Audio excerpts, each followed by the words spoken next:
Hi, Assalamualaikum friends. Garam Masala പുതിയൊരു എപ്പിസോഡിലോട്ട് എല്ലാവർക്കും സ്വാഗതം. ഞാൻ ഇവിടെ ഇങ്ങനെ സെറ്റ് ആയിരിക്കുന്നുണ്ടോ. ഒരു സ്പെഷ്യൽ ഡിഷ് കഴിക്കാൻ വേണ്ടിയിട്ട് റെഡി ആയിരിക്കട്ടോ. അത് ഏത് ഡിഷ് ആണെന്ന് എല്ലാവർക്കും അറിയണ്ടേ?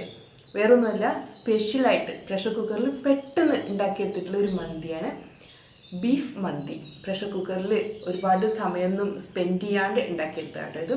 ഇത് സൈഡ് ഡിഷായിട്ട് ഞാനിവിടെ നല്ല തിക്കായിട്ടുള്ള മയണൈസ് സെർവ് ചെയ്യുന്നുണ്ട്.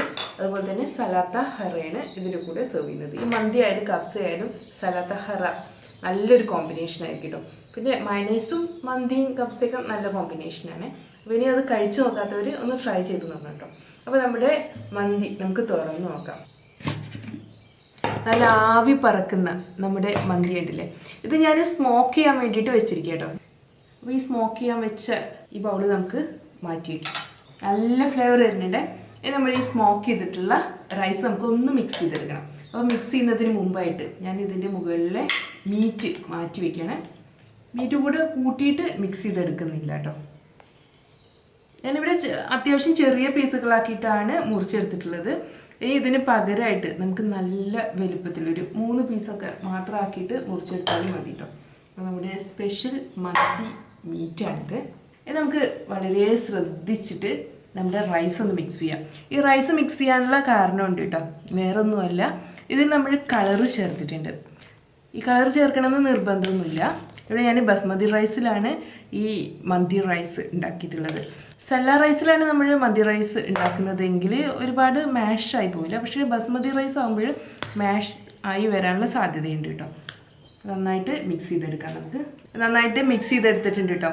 ഇത് കണ്ടില്ലേ, പല കളർഫുള്ളായിട്ടുള്ള നമ്മൾ ഹോട്ടലിൽ നിന്ന് റെസ്റ്റോറൻറ്റിൽ നിന്നൊക്കെ നമുക്ക് കിട്ടുന്ന അതേപോലെയുള്ള മന്തിയാണ്. പക്ഷെ നല്ല സ്മെല്ലുണ്ട് കേട്ടോ. അതിലേറെ സ്റ്റാർ ആയിരിക്കും എന്നാണ് ഞാൻ വിശ്വസിക്കുന്നത്. അപ്പോൾ നമുക്ക് ഇനി മന്തി സെർവ് ചെയ്യാം അല്ലേ. ഇത് ടേസ്റ്റ് കൂടെ അറിയണ്ടേ. ഞാൻ കുറച്ച് മന്തി റൈസ് എടുത്തിട്ടുണ്ട്. നല്ല കളർഫുള്ളായിട്ടുള്ള നമ്മുടെ മന്തി റൈസ് തന്നെയാണ് എടുത്തിട്ടുള്ളത്. 1-2 പീസ് ബീഫ് കൂടെ വയ്ക്കാം. ഞാൻ ഇതിലോട്ട് കുറച്ച് മയണൈസ് മിക്സ് ചെയ്തിട്ടുണ്ട്. അതുപോലെ തന്നെ നമ്മുടെ സലാത്ത ഹറ കൂടെ മിക്സ് ചെയ്യുന്നുണ്ട് കേട്ടോ. കഴിക്കാം അല്ലേ. കഴിക്കാൻ റെഡിയല്ലേ എല്ലാവരും? നന്നായിട്ടൊന്ന് മിക്സ് ചെയ്യാം.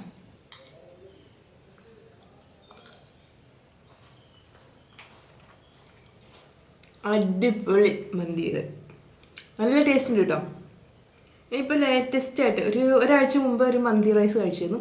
പക്ഷേ അത് റെസ്റ്റോറൻറ്റിൽ നിന്ന് വാങ്ങിച്ചതായിരുന്നു. അതിലേറെ കിടിലൻ കേട്ടോ. കാരണം ബീഫ് സ്റ്റോക്കിൽ നമ്മൾ എന്ത് ഡിഷ് പ്രിപ്പയർ ചെയ്താലും നല്ല ടേസ്റ്റ് ആയിരിക്കും. ഫ്രണ്ട്സ്, നമുക്ക് എങ്ങനെ ഈ സ്പെഷ്യൽ ആയിട്ടുള്ള നമ്മുടെ ബീഫ് മന്തി പ്രഷർ കുക്കറിൽ വളരെ പെട്ടെന്ന് തയ്യാറാക്കി എടുക്കുന്നതെന്ന് നോക്കാം. ഫ്രണ്ട്സ്, നമ്മുടെ മന്തി ഉണ്ടാക്കുന്നതിന് വേണ്ടിയിട്ട് ഞാനിവിടെ ബസ്മതി റൈസാണ് എടുത്തിട്ടുള്ളത്. ഇവിടെ ഞാൻ 3 കപ്പ് റൈസാണ് എടുത്തിട്ടുള്ളത്.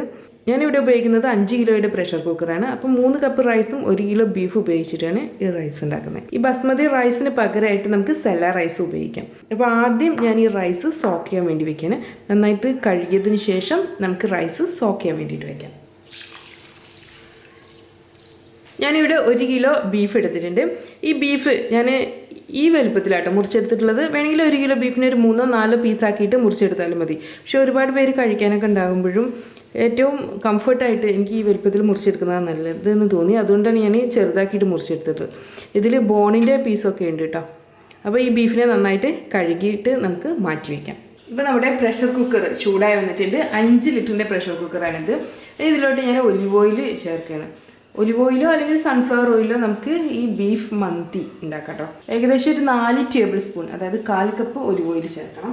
ഓയിൽ ചൂടായതിനു ശേഷം നമുക്ക് സ്പൈസസ് ചേർക്കാം. പിന്നെ ഞാൻ 1/4 ടീസ്പൂൺ പെരിഞ്ചീരകം എടുത്തിട്ടുണ്ട്. അതുപോലെ ഒരു 5 ഏലക്ക എടുത്തിട്ടുണ്ട്. ഒരു 1.5 ഇഞ്ച് നീളമുള്ള പട്ടയുടെ പീസ് എടുത്തിട്ടുണ്ട്.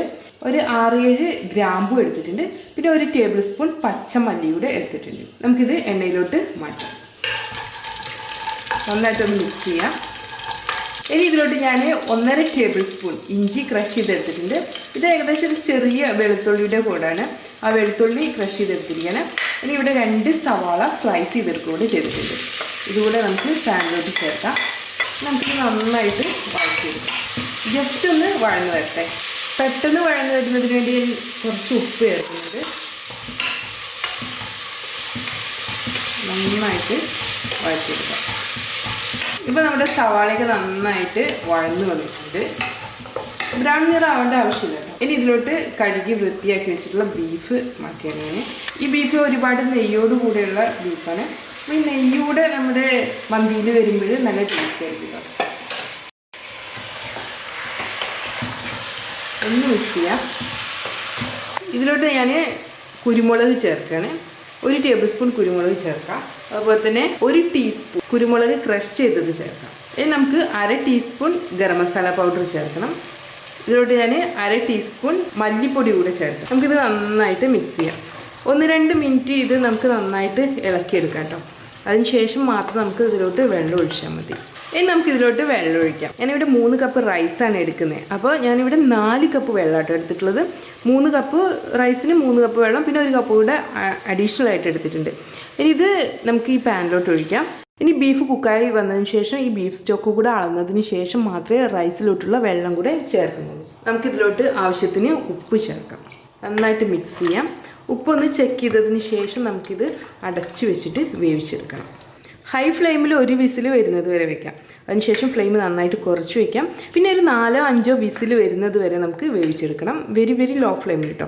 അതിനുശേഷം ഫ്ലെയിം ഓഫ് ചെയ്യാം. ഈ ബീഫ് നന്നായിട്ട് തന്നെ കുക്കായി വരണം. ഇനി നമുക്ക് പാന് അടച്ച് വെച്ചിട്ട് വേവിച്ചെടുക്കാം. ഈ ബീഫിൻ്റെ വേവ് ഓരോ ബീഫിനനുസരിച്ചിരിക്കും. അപ്പോൾ നന്നായിട്ട് തന്നെ കുക്കായി വരണം ഈ മന്തിയിലെ ബീഫ്. അടുത്തതായിട്ട് ഞാനിവിടെ ഒരു ഫ്രൈങ് പാൻ എടുത്തിട്ടുണ്ട്. ഇതിലോട്ട് ഞാൻ 1 ടേബിൾ സ്പൂൺ ഒലിവ് ഓയിൽ ഒഴിച്ചിട്ടുണ്ട്. ഇനി നമുക്കിതിലോട്ട് ബട്ടർ കൂടെ ചേർക്കാം. 1 ടേബിൾ സ്പൂൺ ബട്ടർ തന്നെ ചേർക്കണം കേട്ടോ. ഇത് ഞാൻ വീട്ടിൽ തന്നെ ഉണ്ടാക്കിയെടുത്തിട്ടുള്ള ബട്ടറാണ്. ഇപ്പോൾ നമ്മുടെ കുക്കറിലെ പ്രഷർ പോയിട്ടുണ്ട്. ഇനി നമുക്ക് കുക്കർ തുറക്കാം. നന്നായിട്ടൊന്ന് മിക്സ് ചെയ്തെടുത്തിട്ടുണ്ട് കേട്ടോ.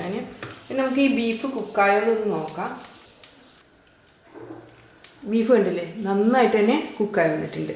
അപ്പോൾ ഇനി നമുക്ക് ഈ ബീഫ് പീസസ് എടുത്തിട്ട് നമുക്ക് ഈ പാനിലിട്ടിട്ട് ജസ്റ്റ് ഒന്ന് സ്യൂട്ട് ചെയ്തെടുക്കുക മാത്രമേ ചെയ്യേണ്ട ആവശ്യമുള്ളൂ കേട്ടോ. അപ്പോൾ നമ്മുടെ ബട്ടറും മെൽറ്റായി വന്നിട്ടുണ്ട്. ഫ്ലെയിം നന്നായിട്ട് കുറച്ച് വയ്ക്കാം. ഇനി ഇതിലോട്ട് നമുക്ക് കുറച്ച് സ്പൈസസ് ഒക്കെ ചേർക്കാം കേട്ടോ. ഇത് ഗരം മസാല പൗഡറാണ്. 1/4 ടീസ്പൂൺ ഗരം മസാല പൗഡർ ചേർക്കാം. അതുപോലെ തന്നെ 1 ടീസ്പൂൺ കുരുമുളക് പൊടി ചേർക്കാം. കുരുമുളക് പൊടി ഓരോരുത്തർക്ക് എത്രത്തോളം വേണോ അതിനനുസരിച്ചിട്ട് ചേർക്കാൻ മതി. നമ്മൾ ഓൾറെഡി ബീഫ് വേവിച്ചെടുക്കുന്ന സമയത്ത് കുറച്ച് ചേർത്തിട്ടുണ്ട്. ഇനി ഒരു 1/4 ടീസ്പൂൺ മഞ്ഞൾപ്പൊടി ചേർക്കാം.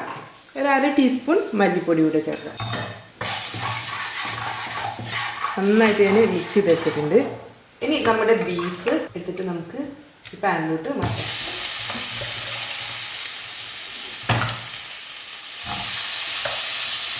കരിഞ്ഞു പോകരുത് കേട്ടോ പൗഡറുകൾ. നമുക്കിത് നന്നായിട്ടൊന്ന് വഴറ്റിയെടുക്കാം. ഫ്രൈ ചെയ്യേണ്ട ആവശ്യമൊന്നുമില്ല. ജസ്റ്റ് ഈ മസാല ഈ ബീഫിൻ്റെ മുകളിലൂടെ ഒന്ന് കവർ ചെയ്ത് വന്നാൽ മാത്രം മതി കേട്ടോ. ഒരു പ്രത്യേക ഒരു ടേസ്റ്റ് ആയിരിക്കും കേട്ടോ ഈ ബീഫിന്. അതിന് വേണ്ടിയിട്ട് മാത്രമാണ് നമ്മളിത് ചെയ്യുന്നത്. ഇത് ഓപ്ഷനാണ്. ഈ സ്റ്റെപ്പ് വേണമെന്ന് ഒരിക്കലും നിർബന്ധമില്ല കേട്ടോ. നന്നായിട്ട് ഒന്ന് കവർ ചെയ്യണം. കാരണം അതിന് നമ്മൾ ബീഫ് സെർവ് ചെയ്യുമ്പോഴേ പ്ലെയിൻ ആയിരിക്കുമല്ലോ, അത് ടേസ്റ്റ് കിട്ടില്ല. അപ്പോൾ ഇങ്ങനെ ചെയ്യുകയാണെങ്കിൽ ഒരു പ്രത്യേക ടേസ്റ്റ് ആയിരിക്കും. ബട്ടറും പിന്നെ നമ്മുടെ സ്പൈസസും എല്ലാം കൂടെ ചെയ്യുമ്പോൾ ഒരു പ്രത്യേക ടേസ്റ്റ് ആയിരിക്കും. ഇതിവിടെ ഇരുന്നിട്ട് 1 മിനിറ്റിന് ശേഷം ഞാൻ ഫ്ലെയിം ഓഫ് ചെയ്യാണ്. ഇനി നമ്മുടെ ബീഫ് സ്റ്റോക്കാണിത്. ഇത് എത്ര ഉണ്ടെന്ന് അളന്ന് നോക്കണം. അതിന് ശേഷം നമുക്ക് റൈസ് കൂടെ വേവിച്ചെടുക്കാം. ഈ ബീഫ് സ്റ്റോക്കിൽ വെച്ചിട്ട് വേണം റൈസ് വേവിച്ചെടുക്കാൻ. ഇപ്പോൾ ഇത് കറക്റ്റ് 5 കപ്പ് വെള്ളമുള്ളത്. അപ്പോൾ ഈ 5 കപ്പ് വെള്ളം മതി നമ്മുടെ മന്തി കുക്കായി വരാൻ വേണ്ടിയിട്ട്. ഞാൻ 3 കപ്പ് റൈസാണ് എടുത്തിട്ടുള്ളത്. അപ്പോൾ 3 കപ്പിൻ്റെ ഇരട്ടി എടുക്കുകയാണ് വേണ്ടത്, 6 കപ്പ്. അപ്പോൾ 6 കപ്പിന് പ്രഷർ കുക്കർ ഉപയോഗിക്കുന്നത് കൊണ്ട് തന്നെ ഞാൻ 5 കപ്പ് വെള്ളം എടുക്കുന്നുള്ളൂ. 1 കപ്പ് വെള്ളം കുറച്ചിരിക്കാൻ. ഇനി സെല്ല റൈസാണ് ഉപയോഗിക്കുന്നതെങ്കിൽ കറക്റ്റ് 6 കപ്പ് തന്നെ വെള്ളം ഉപയോഗിക്കണം കേട്ടോ. അല്ലെങ്കിൽ സെല്ല റൈസ് കുക്കായി വരില്ല. ഈ സ്റ്റോക്ക് ഞാൻ പ്രഷർ കുക്കറിലോട്ട് ഒഴിക്കുകയാണ്. നമുക്കിനി ഗ്യാസ് ഓൺ ചെയ്ത് വെക്കാം. അടുത്തതായിട്ട് ഞാൻ 3 പച്ചമുളക് എടുത്തിട്ടുണ്ട്. പിന്നെ ഒരു ഡ്രൈ ലെമൺ എടുത്തിട്ടുണ്ട്. പിന്നെ 2 തക്കാളി എടുത്തിട്ടുണ്ട്. മീഡിയം സൈസ് തക്കാളിയാണ്. ഈ തക്കാളി നമുക്ക് മിക്സിയുടെ ജാറിലിട്ടിട്ട് നന്നായിട്ടൊന്ന് അരച്ചെടുക്കാം. ഇനി ഇതിലോട്ട് ഞാൻ തക്കാളി ചേർക്കണം. ഞാൻ നേരത്തെ എടുത്ത 2 തക്കാളി ഉണ്ടല്ലോ, അത് ഇതിലോട്ട് ചേർക്കണം. അരച്ചതിന് ശേഷമാണ് ചേർക്കുന്നത്. അടുത്തതായിട്ട് നമ്മുടെ ഡ്രൈ ലെമൺ ചേർക്കുന്നുണ്ട്. അതുപോലെ തന്നെ 3 പച്ചമുളക് കൂടെ ചേർക്കുന്നുണ്ട്. എരിവില്ലാത്ത പച്ചമുളക് ഉപയോഗിക്കുന്നുണ്ട്. ഈ സ്റ്റോക്കിൽ ഉപ്പ് നോക്കണം. ഉപ്പ് കുറവാണെന്ന് തോന്നുകയാണെങ്കിൽ ഉപ്പ് ചേർക്കാം. ഇത് ഞാൻ നേരത്തെ സോക്ക് ചെയ്ത് വെച്ചിട്ടുള്ള നമ്മുടെ ബസ്മതി റൈസാണ്. ഈ റൈസ് അരമണിക്കൂറിന് ശേഷം ഞാൻ വെള്ളത്തിൽ നിന്ന് മാറ്റി വെച്ചത് കേട്ടോ. നന്നായിട്ട് ഡ്രൈ ആയി വന്നിട്ടുണ്ട് ഇപ്പോഴും. ഇനി നമുക്കിത് കുക്കറിലോട്ട് ചേർക്കാം. നന്നായിട്ടൊന്ന് മിക്സ് ചെയ്യാം. ഇനി നമുക്ക് അടച്ചു വെച്ചിട്ട് ഒരു വിസിൽ വരുന്നത് വരെ വേവിച്ചെടുക്കാം. ഒറ്റൊരു വിസിൽ വന്നാൽ മതി. ഒരു വിസിൽ വന്ന ഉടൻ തന്നെ ഫ്ലെയിം ഓഫ് ചെയ്യണം. നമുക്ക് ഗ്യാസ് ഓൺ ചെയ്യാം. ഹൈ ഫ്ലെയിമിൽ തന്നെയാണ് കേട്ടോ ഞാൻ വെച്ചിട്ടുള്ളത്. ഒരു വിസിൽ പോയിട്ടുണ്ട്. ഇനി ഞാൻ ഫ്ലെയിം ഓഫ് ചെയ്യണം. ഇനി ഇതിൽ പ്രഷർ പോട്ടെ, അതുവരെ നമുക്ക് വെയിറ്റ് ചെയ്യാം. ഇപ്പോൾ നമ്മുടെ കുക്കറിലെ പ്രഷർ പോയിട്ടുണ്ട്. ഇനി നമുക്ക് കുക്കർ തുറക്കാം. നമ്മുടെ റൈസ് റെഡി ആയിട്ടുണ്ട് കേട്ടോ. സാധാരണ ഒരു മന്തി കപ്സയുടെയൊക്കെ ആ ഒരു വേവ് ഉണ്ട് റൈസിന്. ഇനി നമുക്കൊരു ഫൈനൽ ടച്ച് കൂടെ വേണം. വേറെ ഒന്നുമല്ല, നമ്മുടെ റൈസിനെ ഒന്ന് ഫോഗ് ചെയ്തെടുക്കണം. ഏകദേശം ഒരു ചെറുതായിട്ടൊരു ഫോഗിങ് സ്മെല്ലൊക്കെ ഇപ്പോഴേ ഉണ്ടായിരിക്കും കേട്ടോ ഈ റൈസിന്. എന്നാലും ഒന്നുകൂടെ ഫോഗ് ചെയ്തെടുക്കണം. നമ്മൾ നേരത്തെ ഒന്ന് സ്യൂട്ട് ചെയ്ത് വെച്ചിട്ടുള്ള ബീഫ് പീസസിലെ അത് ഇതിൻ്റെ മുകളിലായിട്ട് സെറ്റ് ചെയ്തതിന് ശേഷം നമുക്ക് ഫോഗ് ചെയ്തെടുക്കാം. അതല്ലെങ്കിൽ ഇതിനെ വേറൊരു പാത്രത്തിലോട്ട് മാറ്റിയതിന് ശേഷം ഫോഗ് ചെയ്യാം. ഞാൻ എന്തായാലും വലിയൊരു കാസറോളിലാണ് സെർവ് ചെയ്യാൻ ഉദ്ദേശിക്കുന്നത്. അപ്പോൾ ഞാൻ ഈ റൈസിനെ ഡയറക്റ്റ് കാസറോളിലോട്ട് മാറ്റിയല്ലോ ചെയ്യുന്നത്. അങ്ങനെ ചെയ്യണമെന്നേ ഇല്ല, ഇതിൽ തന്നെ ഡയറക്റ്റ് ഫോഗ് ചെയ്തെടുത്താൽ മതി. അത് പാത്രത്തിലോട്ട് മാറ്റാം. ജസ്റ്റ് ഒന്ന് മിക്സ് ചെയ്തെടുക്കാം കേട്ടോ. വളരെ ശ്രദ്ധിച്ചിട്ട് ചെയ്യണം. നല്ല ചൂടോടുകൂടെ ആയതുകൊണ്ട് തന്നെ ഉടഞ്ഞു പോകാനുള്ള സാധ്യതയുണ്ട് കേട്ടോ. ഇനി അടുത്തതായിട്ട് നമുക്ക് കളറ് ആഡ് ചെയ്യണം. ഇത് വേണമെന്ന് ഒരു നിർബന്ധമില്ല, ഓപ്ഷനിലാണ്. ഇവിടെ ഞാൻ റെഡ് കളറും ഗ്രീൻ കളറുമാണ് എടുത്തിട്ടുള്ളത്. 1 ടേബിൾ സ്പൂണ് വെള്ളത്തിലോട്ട് ഞാൻ ഒരു പിഞ്ച് കളർ ചേർത്തിരിക്കുക കേട്ടോ. ഈ കളർ ജസ്റ്റ് ഇതുപോലെ ഒന്ന് സ്പ്രെഡ് ചെയ്താൽ മതി. വേണമെന്ന് ഒരു നിർബന്ധമില്ല കേട്ടോ. ഇനി നമ്മൾ നേരത്തെ സ്യൂട്ട് ചെയ്ത് വെച്ചിട്ടുള്ള ബീഫ് പീസസ് ഇതിൻ്റെ സൈഡിൽ വയ്ക്കാം. അവിടെ പച്ചമുളകൊക്കെ മുകളിൽ പൊങ്ങി വന്നിരുന്നില്ല, അതൊക്കെ ഞാൻ മാറ്റി വെച്ചിരുന്നു. അതൊക്കെ ഇവിടെ വയ്ക്കാം. ഇനി നമുക്ക് സ്മോക്ക് ഇവിടെ വേണ്ടേ. അപ്പോൾ സ്മോക്ക് ചെയ്യുന്നതിന് വേണ്ടിയിട്ട് ഞാനിവിടെ ചെറിയൊരു ബൗൾ എടുത്തിട്ടുണ്ട്. ഇതിൽ ഞാൻ കുറച്ച് എണ്ണ എടുത്തിട്ടുണ്ട്. ഏത് ഓയിൽ വേണേലും എടുക്കാം. ഇവിടെ ഞാൻ എടുത്തിട്ടുള്ളത് ഒലിവ് ഓയിലാണേ. സ്മോക്ക് ചെയ്യുന്നതിന് വേണ്ടിയിട്ട് ചാർക്കോൾ എടുക്കാം, അല്ലെങ്കിൽ കരി എടുക്കാം. ഞാനിവിടെ കരിയായിട്ട് എടുത്തിട്ടുള്ളത്. കരി ഒന്ന് കത്തിച്ചെടുക്കുക ചെയ്യുന്നത്. നമ്മുടെ കരി കത്തി വരുന്നുണ്ട്. ഇനി നമുക്ക് ഫ്ലെയിം ഓഫ് ചെയ്യാം. നമുക്ക് പെട്ടെന്ന് തന്നെ അടച്ചു വയ്ക്കാം കേട്ടോ. എണ്ണയിലോട്ട് കരി വെച്ചതിന് ശേഷം ഞാൻ അടച്ചു വെച്ചിരിക്കണം. ഇനി ആ സ്മോക്ക് നമ്മുടെ മന്തിയിൽ ഫുള്ള് സ്പ്രെഡ് ആവും. ഒരു മാക്സിമം ഒരു 5 മിനിറ്റ് വെച്ചാൽ മതി. അതിനുശേഷം റൈസ് ചെറുതായിട്ടൊന്ന് മിക്സ് ചെയ്യാം, കാരണം നമ്മൾ കളർ ചേർത്തിട്ടില്ലേ. പിന്നെ നമുക്ക് സെർവ് ചെയ്യാം കേട്ടോ. 5 മിനിറ്റ് ശേഷമുള്ള നമ്മുടെ റൈസാണ്. നല്ല ആവി പോകുന്നുണ്ട്, നല്ല മന്തിയുടെ സ്മെല്ലൊക്കെ ഉണ്ട് കേട്ടോ. ഇനി നമുക്ക് ഈ ബീഫ് പീസസ് മാറ്റിയതിന് ശേഷം ജസ്റ്റ് ഒന്ന് റൈസ് മിക്സ് ചെയ്തിട്ട് സെർവ് ചെയ്യാം. റൈസ് മിക്സ് ചെയ്തിട്ട് സെർവ് ചെയ്യാം കേട്ടോ. കാരണം കണ്ടോ കളേർഡ് റൈസുകളൊക്കെ ഉണ്ട് ഇതിൻ്റെ ഇടയിൽ കൂടെ. അപ്പോൾ നന്നായിട്ടൊന്ന് മിക്സ് ചെയ്തതിന് ശേഷം മാത്രമേ സെർവ് ചെയ്യാവൂ. നമുക്കിത് അറേബ്യൻ സാലഡായ സലാഡ് കൂടെ സെർവ് ചെയ്യാം. മയണൈസും ബീഫ് മന്തിയും കൂടെ നല്ലൊരു കോമ്പിനേഷൻ കേട്ടോ. നമ്മൾ അടിപൊളി മന്തി റൈസ് റെഡി ആയിട്ടുണ്ട്. അപ്പോൾ എല്ലാവരും ട്രൈ ചെയ്ത് നോക്കണം. വീണ്ടും നല്ല അടിപൊളി റെസിപ്പികളുമായിട്ട് നമുക്ക് അടുത്ത ദിവസം കാണാം. Thanks for watching. Thank you.